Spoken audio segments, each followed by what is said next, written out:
It's essentially this movie's Tom Brady, right? Though. Yeah. It's not a bird, it's not a plane, it's Superhero Slate. It's a modern podcast where we talk about everything that's great, like movies, TV, superheroes.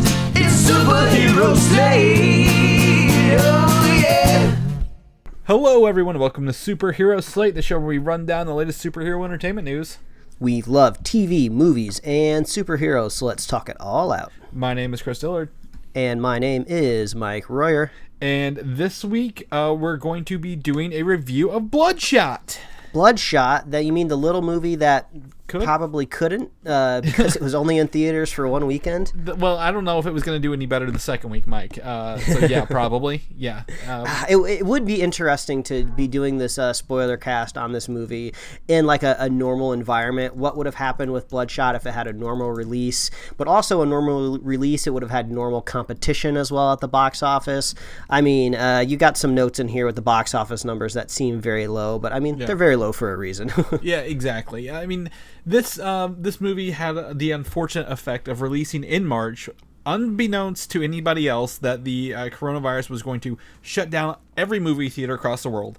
And, you know, it happened to be, the last Friday of new releases before this all happened?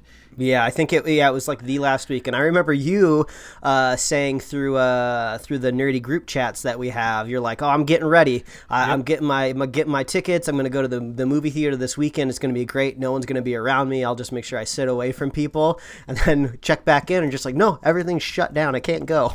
Yeah, exactly. I mean, and that's the thing. Like, you know, this was a Saturday morning, Saturday lunchtime kind of, you know, throw popcorn and icy, it's in my face kind of movie, and then couldn't go see it because the week before, I mean, it was up against, you know, Pixar's, you know, again, we talked about a little bit, middle of the road movie Onward, for a Pixar offering. So, you know, it had competition up against. So I don't know how good it would do overall, but I mean, it's just sad that it didn't get the full run it deserved. However, to our benefit, Mike, it did come out the same month on video on demand, like several weeks later, like 2 weeks later. Yeah, it didn't take very long. I believe if you listen to our normal news episodes that we record every week, we talked a little bit about Bloodshot and the fact that this brand new film, as much as it can be called brand new, only being in theaters for 1 week, was delivered to us video on demand for $20. And I've seen some people kind of complain on the internet about the price point. And I looked to double check for this review. I don't think it's being rented anywhere yet. Usually renting, you can kind of get it a little bit cheaper. You watch it for like 72 hours. I don't know how much Bloodshot you want to inject in your veins over the 72 hours, but you could watch it at least once. So you're looking at a $20 price tag here, which might seem a little steep for something digital, but remember also at the same time, you do get to own it digitally. And if you went to a theater to go see it, at least for me out here on the West Coast where ticket prices are a little expensive, I mean, I don't think I could ever convince my wife to go see Bloodshot with me in theaters. We did watch it on the couch together, and we made a lot of jokes at the expense of the name of Bloodshot. I think we called him Bloodfart for a while, and you know, just really immature names on the couch. But yeah, it would have been like $24 for 2 tickets to go see this. But however you watch the movie, it's definitely more accessible now that it's video on demand. Exactly, and that's the thing. People, when they say video on demand, they want it on Netflix, they want it on Disney Plus. Well, that's not feasible for a movie. You can't do that. And if this movie came out in its normal time frame 3 months later, guess what? It still costs the same amount to own it. Yeah, I'll defend any movie out there right now that's trying to come out early video on demand, whether it's good or whether it's bad. Like you people, you gotta chill out. Yeah, exactly. And you know, this is also up against the same video on demand release as Harley Quinn, you know, the past week as well. So yeah, I was just looking at an article. I guess that was a big Tuesday in general where a lot of stuff came out video on demand. So I guess there's really not a place where you can kind of pull a lot of video on demand numbers right now. I don't know if they're really being reported or if a lot of people even care to know what video on demand numbers are. But I guess one way you can look at it is Fandango Now, which I assume it's a digital video platform, has like a top 10 list, and Bloodshot was above Birds of Prey on that list. But I think it was number 3. I think Onward was number 1, and number 2. I don't remember what number 1 was. So I mean, it makes sense that Bloodshot is above Birds of Prey, because Birds of Prey has had pretty much a full theatrical run for the most part. Yeah, I guess not really, but I mean, it was in theaters for at least 6 weeks. Yeah. Well, I mean, that's the thing. You if you were gonna see Birds of Prey, you had your chance to watch it. There was nothing stopping you. Now we're in it where no one got to see Bloodshot. So if you really wanted to, like me, you had to go get it when it came out. So that's pretty cool for that. To do that. So, but we both had a chance to watch it. It sounds like. Mike, we kind of talked about it a little bit on the regular show that we did last week, but go on. Let's hear your spoiler-free thoughts again if someone hadn't caught on with that yet. Yeah, spoiler free. I thought this movie was slightly above average and actually whelmed me. If I was to quote Robin from Teen Titans Go, I was sufficiently whelmed. It's kind of strange to talk about this movie without talking about kind of the mid-movie twist, which we'll get to in the spoilers. But I did a little bit of Bloodshot research because, I mean, don't flail me with like a spoon here. Not everybody is super familiar with Bloodshot's origin, so I wanted to kind of look into how he compares his comic book character to the movie character. And I guess this twist does already exist in the comic book universe, so some big Bloodshot fans were kind of already aware of it. But also, if you had seen the trailer, everybody was aware of this twist, so we'll talk about that here in the spoiler section of this. But kind of once we get past that twist, once we get about to the halfway mark of this movie, I would say everything really kind of kicks up. We get some additional characters that breathe a little bit of new life into the movie. The action is fun because it's reminiscent of the way I would say Captain America fights within the MCU movies. There's a lot of kicking, a lot of punching, and then the camera cuts to somebody flying across screen and usually like indenting into like a car door or something like that, and those hits are usually pretty satisfying to watch. So I would say some of the action was satisfying. Before we got on the call, we were talking about the guy with the mechanical arms that shows up in the third act. Those arms are pretty cool, and those are satisfying to watch. So there's definitely some positive things to pull out of this movie, but the first act definitely drags, and you kind of have to get past that, which is a lot to ask of somebody, because you're like, okay, you got to get kind of through this generic kind of mush at the beginning to kind of find a little bit of light. But overall, I think I would actually watch a sequel of Bloodshot. Okay. I don't know if I would run out to the theaters the opening weekend to see the sequel. Hey, maybe they'll continue with the tradition and give me an early video on demand choice, or who knows, maybe a streaming service could pick up Vin for a streaming service of Bloodshot, maybe start to expand the Valiant universe. But I have to say, I went in with extremely low expectations, and you know what, I think that was the best for me. And it's weird saying went in, because I actually didn't go into a movie theater. Like, really, I just sat down on my couch. So probably the best case scenario for this movie, but I'm surprised at the overall ratings and receptions out there from critics. This is actually one of the few times where I would go to the Rotten Tomatoes page, and I think I would agree more with the audience score than the critic score. Usually it's flipped around for me. So there you go. That's spoiler-free Bloodshot for me. Chris, what did you think about this before we jump into the spoilers? Yeah, I think I agree with you. I think this movie it doesn't try to be more than it needs to be. It doesn't try to hit you with some metaphorical message or, late movie twist that you didn't see coming. Like, yeah, it is what it is. It knows what it is. I mean, and, we talked about this earlier. This is a mixture of a couple movies. It's what if Dom Toretto from Fast and the Furious met up with Guy Pearce's character from Iron Man 3, and he gave him the extremis stuff, right? There's a red glowing person under the skin, and he's really strong and superpowered. And then throw on a little bit at the end there, this movie, tie on some Alita Battle Angel kind of action scenes with the metal body parts, and you got yourself a movie here. Bloodshot, I've never read any Bloodshot comic books. We've talked about him being one of the visual, iconic visual parts of the Valiant universe, simply because he has a huge red dot on his chest. and I believe he's played by Jason David Frank, who's a Green Ranger fame in the now free web series Ninjak versus the Valiant Universe. I don't know who Ninjak is, to tell you the truth. So it was cool that Vin Diesel stepped up and kind of really did this movie himself. I agree with you. You actually got me thinking, this is what if Captain America's body was built with the nanites from Iron Man's suit. That's exactly what I'm thinking whenever I see this. And I wish there was a way to spoil this movie, Mike. I mean, we're going to get into spoilers, but is there a way to spoil this movie at all? I don't know. I had a really good time. The characters are fun. The twists, the turns are fun. I think it's a pretty whelming film. As I like to say, it did not offend me, Mike, it one bit at all. I wasn't offended the whole time I was watching it. And Chris is a very binary movie reviewer. He's just looking for an offense or no offense. Yeah, so. Exactly. And you mentioned the critics. I see where the critics are coming from, right? Like, this movie isn't like, they're not going to run a Oscar campaign for this movie anywhere. But at the same time, I definitely see the fans having a good time with this movie and being like, yeah, there's some action scenes, there's some fighting scenes. It's got Vin Diesel wearing a wife beater shirt like usual. It's got all the check boxes.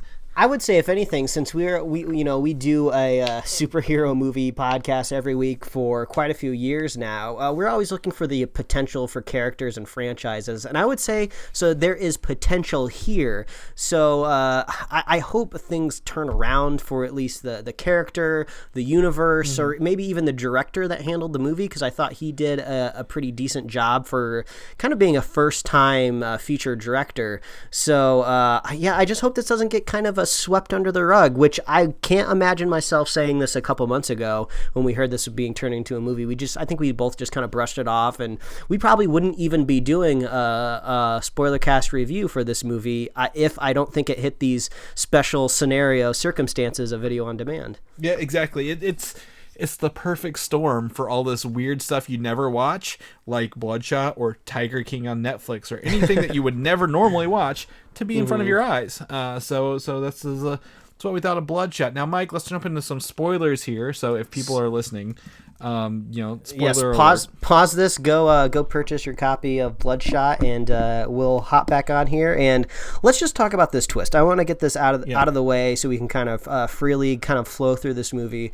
So this twist of Bloodshot being controlled basically through the first act of this movie was actually kind of part of his character origin in the comic book, which I wasn't aware of. It's a pretty much a very similar setup of he's this kind of created super soldier that's being manipulated with memories, and the side effect of getting these superpowers is he loses all of his memories. But I'm sure a slightly different scenario how maybe he regains his memories in the comic books. I'm not 100% sure. So I suppose if you're a really big Bloodshot fan, you saw this twist coming. I wish they didn't put it in the trailer though, but it seems like that they were worried that no one was going to go see this movie, so they just had to put everything out there on Front Street.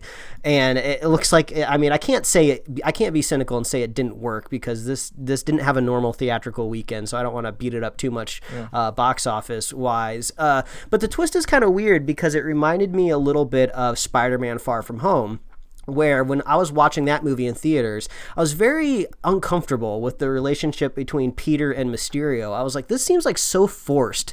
It seems so odd and strange. Why is Peter just like already best friends with this mysterious guy from another dimension that he doesn't really know? Why is he being so stupid and handing over these sunglasses? And then once you get that twist, you're just like, because Peter was being manipulated. That's why it felt so weird. And then it kind of redeemed kind of that second half of the movie for me. It's similar things happening here, but unfortunately you have to kind of slog through this very generic superhero origin in the first act. It's like, soldier gets injured, brought back to life. He's trying to find his girlfriend, doesn't have his memory, but he's been enhanced, blah, blah, blah. Everything seems to be normal. He's out for revenge. If you're kind of watching this movie not knowing something was about to happen, to be like, wow, are they wrapping up this movie already? Seems like he just finished his revenge pretty quickly. So I don't know if the first act was meant to be generic, so once we hit that twist, we're all shocked and surprised. But since I knew it was coming, I kind of gave the first part of the movie a pass. Well, I think it's one of those things, like, it starts so generic. Like, oh, you've got this military guy who is perfect at being, in the military kind of thing, right? You're like, oh no, I don't need another guy who's just good at everything he does. Breaking in, he's freeing, kidnap people and killing terrorists. But then you're like, wait, even when he gets back from his first mission, there's like that generic shot where all of him and the boys are walking away from the plane while the sun sets, and I think he says like some sort of like inspirational quote, and they all go like "hooah" or something like that, and you're just like, where do they pull this from? Like this is a very cliche. And then you come to find out that the guy behind this is very much into movies and cliches. So yeah, I really enjoy that. He's just like, how many cliches are you gonna rip off? Like you're running out of ideas. I was like, okay, I appreciate that. Yeah, so everything in that was supposed to be cliche. I just wish they hadn't shown us that he is being controlled and this is being rewritten over and over again. Like, that was such a waste to me, because I'm like, man, if you're watching this and you don't know, and then like, oh shit, everything is fake about this dude, what's really happening? I think there's a couple parts of this, in the intro, this girl he's with, right, is his apparently his wife, who in reality, they broke up 5 years ago. How long has Vin Diesel been Bloodshot in this universe? Full 5 years? I mean, I guess it's been a while. One thing that actually was never explained in the movie, but the movie never goes too deep, so I wasn't too worried about it. But it seemed like all of his targets were was Guy Pearce's rivals or his old business buddies or something like that. And they never overtly said that, but they kind of showed it on like a tablet. Oh, here's a picture of all three of us in lab coats. No, they did. So, they said that he's targeting people who have the technology to stop him. Yeah. I must have looked down and at my snack during those. It's fine. They don't spend a lot of time. Once you're like, oh, they're all three in the lab coats together. Of course, he's sending them for people who wronged him. Because Guy Pearce obviously has no problem killing people with his little robot arm if he needs to, like the girl with the breather. I think later we talked. We haven't mentioned this yet. The person Wiggins is probably one of the best characters to show up later. Wiggins was the point of the movie where I would say I fully turned around and legitimately started enjoying the movie. Like, after the twist happens at the end of Act 1, I would say things start to get a little less generic and slightly more unique to where I can kind of engage a little bit more with the movie. But once we get the actor Lamar Morris, where if you're not familiar with him, I met him first from a show on Fox called New Girl, which went for a few seasons that I really, really liked. And he's been kind of having little movie parts here and there, but he's great. I really liked his accent that he put on there. He kind of reminds me of kind of the Chris Tucker of our era. Hopefully he doesn't run into the same tax issues, and he can kind of keep his career going, because I think he was great. I love that character. Well, he's like, I forget the guy who played Finn in Star Wars when he was in Attack the Block. Oh yeah, So I feel like that. But I mean, he was the funny code guy who could break all the systems that Guy Pearce's people built, because they built it on his source code. So yeah, and he kind of brings a little bit of that kind of I would say Marvel quippy humor, which usually we look forward to in that universe into this universe, and it kind of lightened everything up a little bit. It finally gave Bloodshot somebody to kind of trust and confide in, which is kind of when you kind of start to see his kind of real personality kind of from outside of this turmoil. So whenever he was popping up on the screen, quipping, coding stuff, I was having a great time. Yeah, I agreed. I think, talking about the other people on this team who have abilities, there's the girl, I can't think of her name. You have her name pulled up, right? Her name the character name was KT. The letters, Eiza Gonzalez. Okay. She was one of the like bad guy kind of neutral chaotix from one of the Mission Impossible movies, I believe. I don't know. I haven't kept track of her career that much, but she was kind of the I kept wanting to call her like the mermaid character, even though like swimming wasn't necessarily her power. She was more kind of like a weird gas poison character, really, in theory. Yeah, she was. She's not quite demolition, but not quite. Like she had canisters, but they weren't grenades. So she's like throwing flammable smoke into the server room at one point, which I was like, well, that's one way to do it. Her power was actually low-key one of the coolest ones, because at the very beginning you think, oh, that's a really dumb augmentation. You just have like a open trachea that you breathe through. You know, I get it that, you know, your life was saved here. I don't really see where the advantage of this is. And then once you start busting out like gases and stuff like that, you're just like, actually, she's a pretty deadly agent. That's pretty rad. Yeah, that's something unique. You don't see someone who does that. Like the other two, like the guy with the robot legs who can run fast now, and then he gets robot arms to like essentially make him a kind of like a I don't know, he looked like a mech from Avatar or something like that. Whenever he was like he reminded me of what is it, Yellow Jacket from the first Ant-Man? Oh yeah. Yeah, I got Yellow Jacket vibes from him for sure. Bad guy, kind of with similar technology, but he's like going against the hero. Chip on his shoulder the whole way through. You're like, yeah, you're angry at stuff. We get it. Like whatever. Yeah, but like, he was kind of angry at Bloodshot for dumb reasons. I believe even the character of Katie kind of said like, why are you so mad at him? He's just like us, you know. So sorry he got a little bit more of advanced mechanics than you did. Yeah. One character that I kind of thought was a little bit wasted was the guy with the eyes. Yeah, I felt he was going to turn in Bloodshot's favor the whole time. Like he kept looking away whenever things was... Exactly. Maybe, I don't know, maybe he survived that fall at the end of the movie, since we technically never saw his body crushed on the concrete. Yeah. Maybe he survives and he comes back and helps Bloodshot. But there's kind of a mid-movie action scene where it's the eyes guy, it's eyes and legs, chasing down Vin Diesel in, I don't know if it's Italy or exactly where it is, someplace in the globe. And the chase sequence was pretty cool, because the eyes guy kind of puts on this cool helmet attachment. He shoots up drones. He's really flexing his skills, riding around on a motorcycle. And then the legs guy is doing some pretty cool stuff, because he's like running alongside of walls, and his like mechanical legs like dig into the plaster, which I thought was pretty cool. But it was kind of hilarious, because every single character that exited an alleyway had to slow themselves down by like running into the side of a car, which got kind of comical at one point, but it was kind of funny and entertaining at the same time. Like, well, I guess if there's a car there and you got to slow down, you got to use it, right? Yeah. So that was kind of cool, that was a really good thing. I loved his drones he threw up. Like what's this guy with the eyes on his chest gonna do? Oh wait, he can actually map and control everything around him. Yeah, like the computer system on him was actually probably the coolest part. Mm-hmm. And I liked how that scene also shows you how vulnerable Bloodshot is as a character, because I kind of compare his power set a little bit to Captain America. You know, kind of being a super soldier.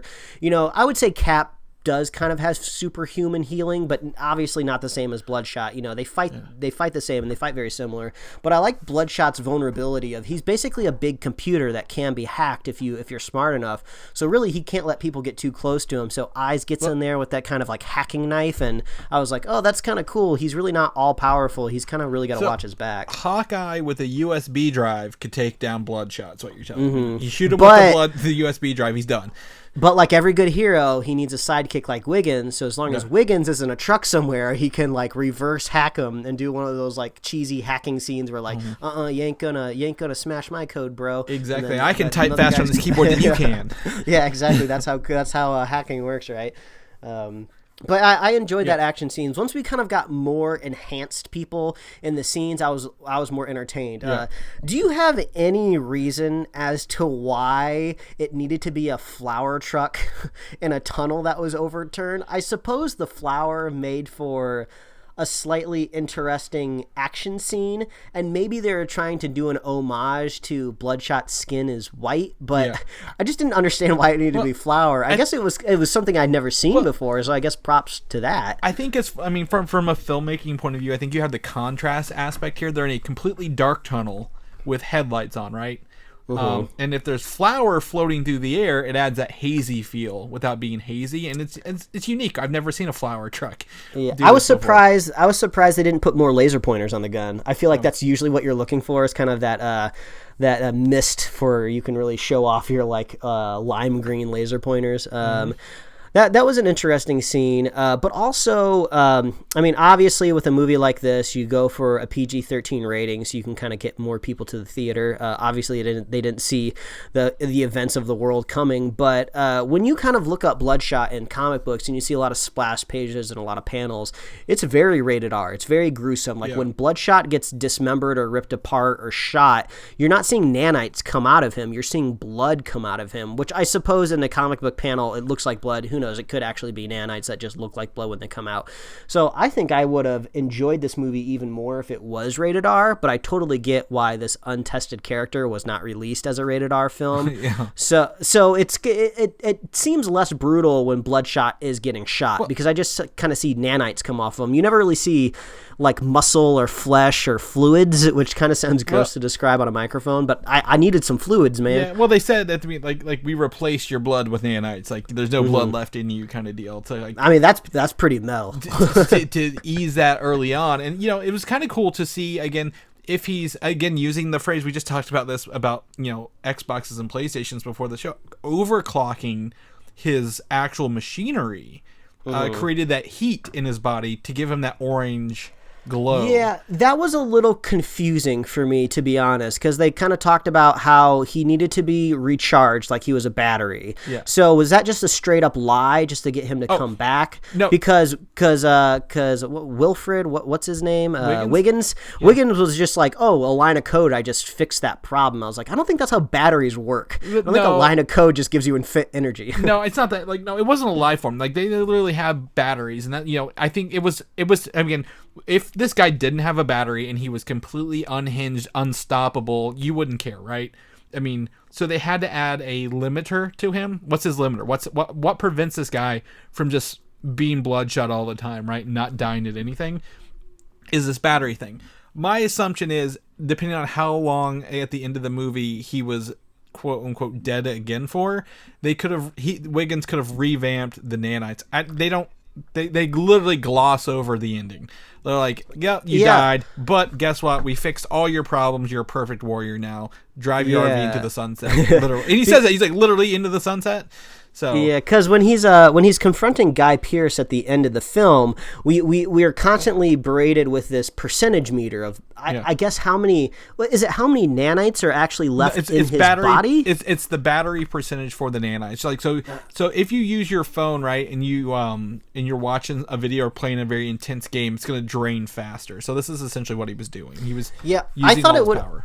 I mean, I thought it would have been kind of cool if maybe, like, as these nanites lose power, they just kind of lose the ability to kind of stay within the range of Bloodshot. And maybe that was shown, I don't know, but it would have been so cool if at the end of the movie, when he's kind of pulling off his, like, final, like, blow up the grenade, like, there's, like, barely any bit of Vin Diesel left. I mean, obviously, you can kind of maybe keep all the nanites near his face so he can see and you can see the actor. But it would be cool if, like, you like, barely his leg is there. Maybe you're seeing bone and stuff like that. Kind of like when you see Wolverine torn to bits in some comic book splash pages. That would have been rad, because it's just like, the nanites are literally just laying on the ground on a trail behind them. That would have been a really cool visual. Exactly. I mean, this is essentially like X-Men 3, the movie that we don't like, but when the Phoenix is tearing Wolverine up as he's like doing that, and it's constantly regenerating, right? But Wolverine, his regeneration never stops, so Bloodshot could have. But I think, at the same time, Vin Diesel in this, he is a one-track minded machine. You point him at something and he just gets the job done, whether he's being damaged horrifically or not the whole time.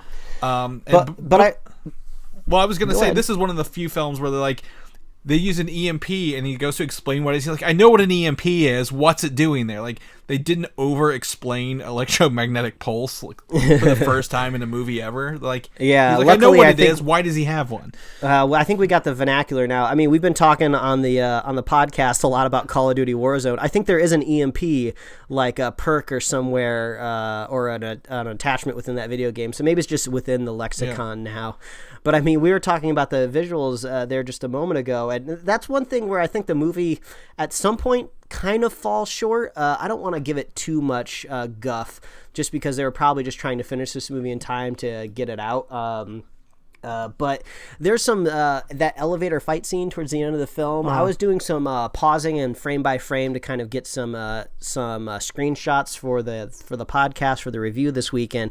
You know, if you pause at a couple moments, it looks like you're kind of seeing some older video game screenshots. So. I don't know how large the budget of this film was, but I gotta imagine it's a little bit lower compared to some other superhero movies out there. So I suppose they did what they could, and the motion was going by pretty quickly. So maybe just doing a freeze frame wasn't the most honest thing. But you could kind of pick it up a little bit because, unfortunately, like if you really, really want to see Bloodshot at the closest that he is to his comic book counterpart, it's during that crashing elevator fight scene where there's a few slow motion kind of tableau shots of Vin Diesel going in for a punch where you can really see his chest glowing, kind of mimicking the red circle in the middle. He's getting pale from the he's getting paler, which was never really explained that much, the paleness of his skin. I don't know exactly how they explain it in the comic books, so maybe you just can't. I think he's always pale in the comic books. I think it's part of the nanites being his blood. Well, I guess I don't know exactly how pervasive this power is, but I guess one of his power sets originally is that he can kind of do active camo. He can kind of just change the color of his skin wherever he is, and I suppose that's the power of the nanites. So I guess if you just go along with the theory of the power of the nanites going lower, you know, I guess just the melanin power of making his skin look tan just slowly dissipates and he just goes white. But I was really hoping by the end of the movie we would really see him stark, just like almost painted white, which we kind of get at the end, but really not that much. So who knows? I would say maybe we would see more of these questions answered in a sequel, but man, I just feel like we're not going to get it, unfortunately, which seems like a little bit of a waste. I feel like they laid some good groundwork here for the character. I like that him as a mercenary or as a hero, he just can't go rogue. He really needs the assistance of other people to help him with the computer running through his body. Yeah. I very much appreciate that they did not force a kiss at the end of the movie. I was like, come on, don't do a Rise of Skywalker here. Do not make these characters kiss who do not need to kiss. So I was very happy that there was some restraint there, that they didn't just start a love relationship there. So I was like, this is solid footing for either a streaming series or a sequel movie. So I hope it happens. Now he's unstoppable if his batteries don't run out. So the next thing that has to happen to him if they do something is he's got to meet someone more powerful than him, or something has to happen to his ability to do this with the nanites. Again, Valiant has a huge universe. We were looking up Valiant stuff right before this. There are other comic characters. There's Exo Manowar. There's also Turok. I don't know if you guys know this. Turok, Dinosaur Hunter, was a Valiant comic before this. Other ones, Ninjak is another thing. So if they put these other powered people in this universe, that would be the sequel I want. They don't need to make it. They don't need to do a Batman v Superman next, but the Bloodshot universe or the Valiant universe, it's just the next one, and Bloodshot's already in it. Bloodshot seems to live within a universe where there's a lot of experimentation on people. I was kind of grazing over some storylines, and there's some stories where he's kind of raiding facilities, saving children who are being experimented on. People are constantly trying to replicate the powers of Bloodshot, and I saw some splash pages and some panels where there's some other people with a very similar red circle, but they have like grizzled beards and they're bald, or they have like afros and they're coming after Bloodshot. So I would feel like if we were moving forward in this universe, we would be seeing a lot of that, him trying to kind of dismantle what has made him, kind of like how Wolverine kind of goes out there trying to take out Weapon X from experimenting on people. And fun fact, the Valiant universe is the third largest superhero universe out there. I don't know if they're doing that based on just number of created characters with storylines, but I would say that's pretty impressive for a small little publishing house. Well, I guess small might be. I think it's the fourth biggest comic company. Yeah, I guess it's kind of like almost like the Samuel Adams of beer. It's like Samuel Adams technically is like a microbrewery in quotes, but it's like the biggest one. Yeah. So and it yells at you. It'll get you drunk. No, okay. Yeah. So there's a lot to work on here. So I just want to say this is almost like this spoiler cast and this review is almost like a PSA, I want to say, for if you're somebody that purely just kind of looks at critical reviews to decide on what you want to watch. I mean, I'm not saying this movie's going to blow you away and kind of change the way that you look at superhero movies, but I feel like they've created a solid footing here. There's some actual legitimate enjoyment out of here.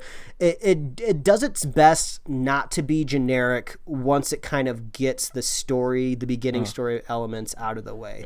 But some of that genericness is attributed to. Yeah, it's supposed to be generic. I almost don't know if they were damned if they did or damned if they didn't. Like, if they leaned into it more and they made it seem way more generic, would they just lose the audience way faster? Or if they just played it up and tried to be more serious, would we just be like, no, you just can't make this serious, it's so bland?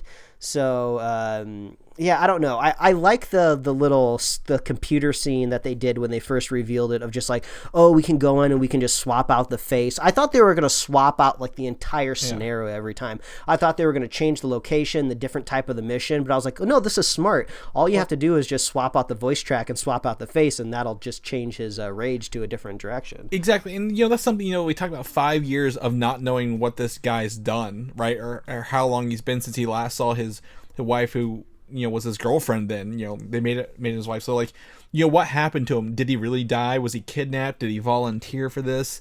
And did it take them 5 years to find that perfect build to make him completely controllable at this point? Mm-hmm. So there's a lot of the history there I'd love to hear more of in a follow-up if they did go down that road. So. And I would like to see them flesh out the technology side of his powers, because Vin Diesel, even the character that's presented to me in this movie kind of just seems like a military meathead. Even if he is very, very good at being a military meathead, it seems like if you give a guy like that like a supercomputer, just because it's in his head, I can't necessarily believe that he's going to know how to use it.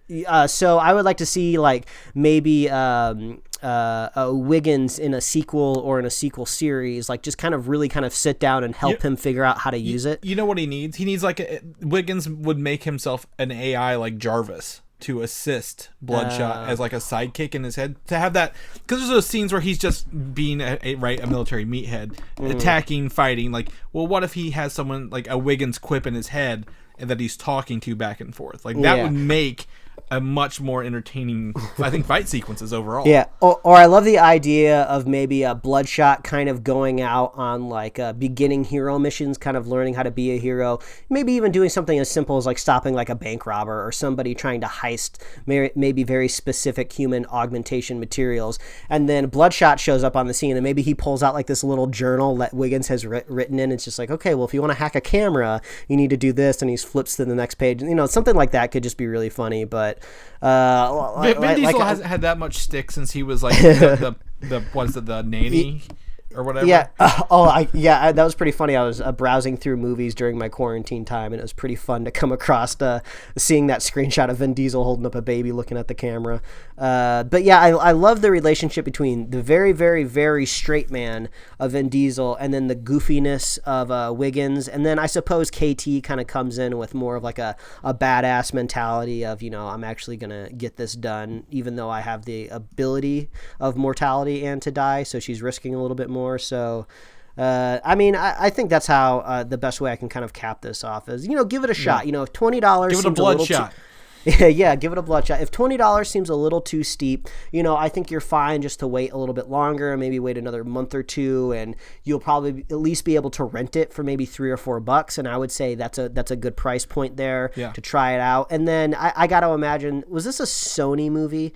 Yes, I think at the it is very a Sony, beginning, Columbia Pictures. Sony. Yeah. So I wouldn't be surprised if maybe we would see this on Netflix. Netflix usually gets some Sony flicks up there. So yeah, just keep an eye out whenever it reaches a price point in which you'd like to watch it, and then come back and listen to us. Yeah, exactly. It's been a ride, a not a bad ride. I've seen much worse films, so I definitely had a fun time watching Bloodshot and Vin Diesel do his thing in a little bitty comic book world.